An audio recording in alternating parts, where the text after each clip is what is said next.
Je laisse tout de suite la parole à Madame Giudicelli concernant la DVD 52.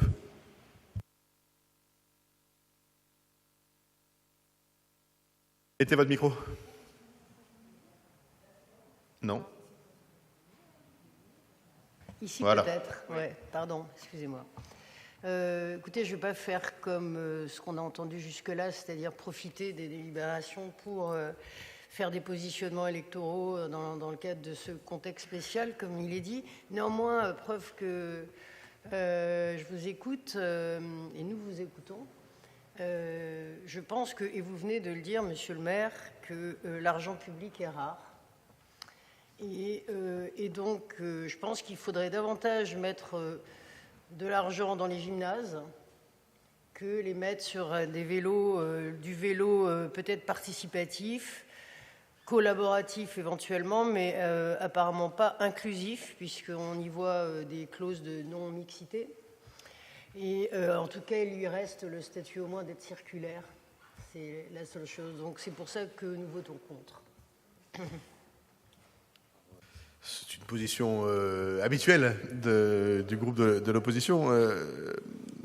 Le plan vélo, il a d'abord permis de faire exploser la pratique du vélo à Paris et de la rendre possible pour des gens qui, justement, étaient un peu inquiets de faire du vélo. Et si on fait un plan vélo, si on fait des aménagements cyclables, si on fait en sorte qu'il soit plus facile et plus agréable de se déplacer à vélo à Paris, il faut aussi ouvrir la pratique du vélo à l'ensemble de la population.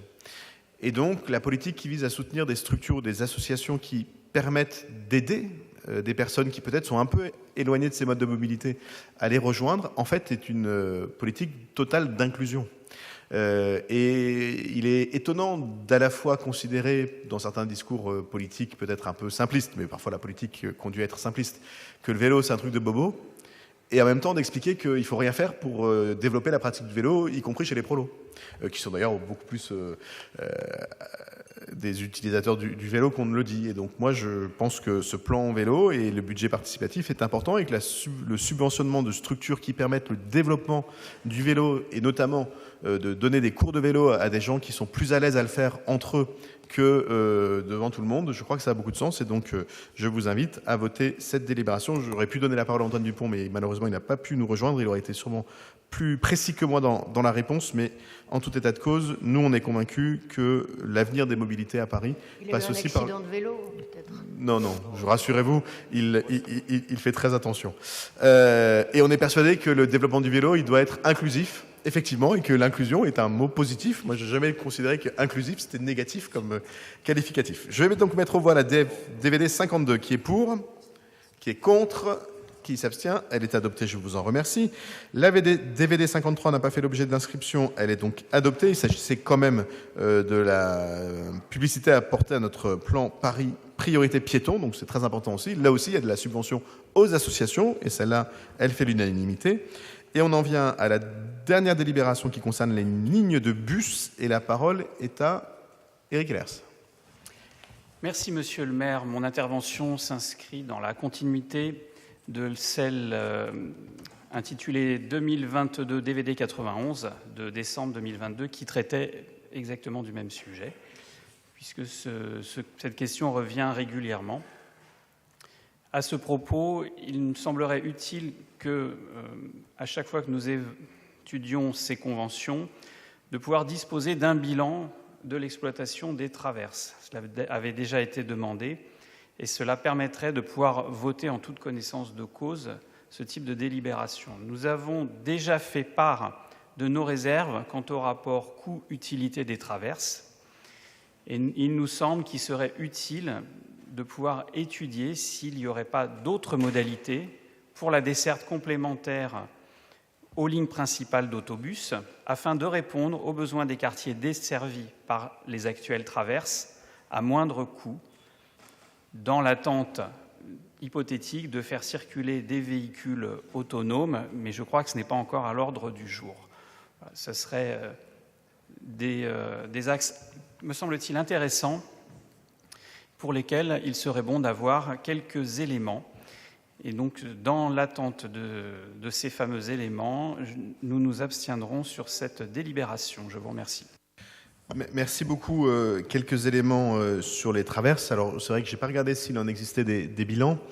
En tout état de cause, la position qui est la mienne et qui, je crois, est partagée beaucoup autour de cette table, c'est que l'utilité du service public qui est rendu par les traverses, et notamment la traverse qui relie Charles Hermite à Valentin-Abeille, est en soi suffisante. Après, on peut sûrement regarder les fréquences, mais de fait, la nécessité pour les habitants des extérieurs de Paris de bénéficier d'une offre adaptée et de mobilité légère m'apparaît presque incontestable. Moi, je ne sais pas quel en est le coût, sûrement qu'il est réel, mais parfois, notre société, elle doit accepter de payer pour permettre d'offrir une liberté aux habitants et notamment aux habitants les plus éloignés. Et c'est vrai qu'on avait fait le bilan de ces traverses il y a quelques années, que la logique comptable aurait effectivement pu nous conduire à décider de limiter leur usage, et qu'on a considéré que cette logique comptable devait céder à la logique de service public, qui est pour nous important, et d'universalité du service public. La question se repose sans doute, ou se reposera sans doute, notamment grâce à l'immense travail qui a été réalisé et qui permet à ce que des bus maintenant s'arrêtent devant Chapelle Internationale, allée Valentin-Abeille, puisque c'est là que les terminus de bus vont être reportés. Et moi, je ne crois pas, par principe, que le sujet d'adapter les mobilités aux réalités géographiques des quartiers, y compris à Paris, soit un mauvais principe. Et je pense qu'il faut développer les différents types de mobilité. Donc, un peu par principe, je suis assez opposé à l'idée de réduire, et c'est pareil d'ailleurs pour la petite traverse 17-18 qui relie des quartiers, de réduire l'offre de services publics. Et je crois que c'est une différence, et qu'elle est tout à fait légitime et normale, d'ailleurs qui conduit nos groupes politiques à avoir des approches très différentes, que ce soit au sein de la région qui a en charge les transports, au sein du conseil d'administration d'Île-de-France Mobilité.